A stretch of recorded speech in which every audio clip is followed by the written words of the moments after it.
ሀይ ጋይስ እንዴት ናችሁ? ሰላም ናችሁ? እኔ ደህና ነኝ፣ እግዚአብሔር ይመስገን። ውድ የፍሬ ህይወት ዩቲዩብ ተከታታዮች ሰዎች እንዴት ናችሁ? እኔ ያለሁላችሁ እግዚአብሔር ይመስገን። ዛሬ ደግሞ አዲስ ነገር ነው ይዤላችሁ የመጣሁት። ትንሽ ከምግብ ወጣ ብለን ትንሽ አይዲያ ይዤላችሁ እና ቤተሰቦች አይዲያው ምን መሰላችሁ? ስለና የባል እናት ነው እና ወደ ቪዲዮ እንሄድ እንከታተል። እና ከድጃ እንደው ብታይ አንቺ እንደው ምን ይሻለኝ እንደው ለካ እናት የባል እናት ፊት አይበላም እንዴ? ነውር ነው እንዴ?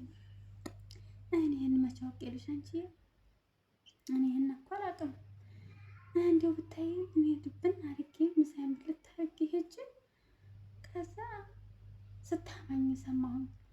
ለምንድን ነው ግን አማት ፊት አይበላም አይበላም? እውነት ነው እንዴ ግን አይበላም እንዴ?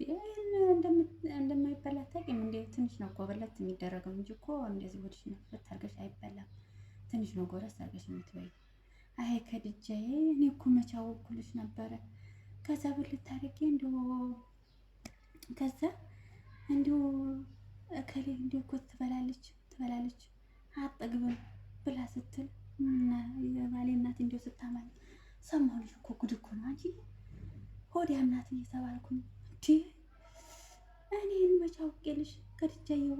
እኔማ ምሳዬን ደህና ጥርቅ አድርጌ ብልት አድርጌልሽ ብታይ እኔ እህትሽ እቤት ድረስ ስል ለካስ ለአቶ ባልዋ ተነግሯል ለካ።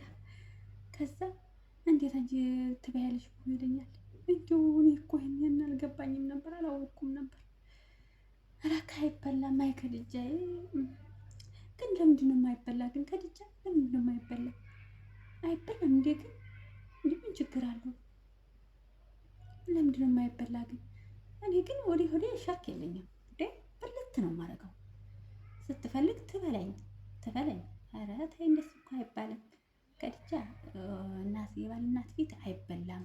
ትንሽ ጎረስ አድርገሽ ሆድሽን በቃ በቃኝ ነው እንጂ የሚባለው። እንደዚህ ሆድሽን ጥሩቅ አድርገሽና ብልት ካረግሽና ጥሩ አይደለም እንዴ። ትገመገሚያለሽ፣ ትሰደቢያለሽ።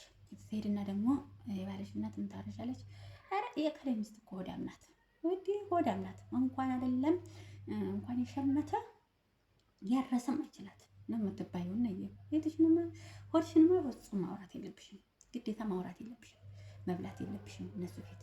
በቃ ሆድሽን ድብቅ አድርገሽ በቃኝ እግዚአብሔር ይስጥልን ነው እንጂ የሚባለው። ሁሉንም ከበላሽና አበቃልሽ ነገሩ።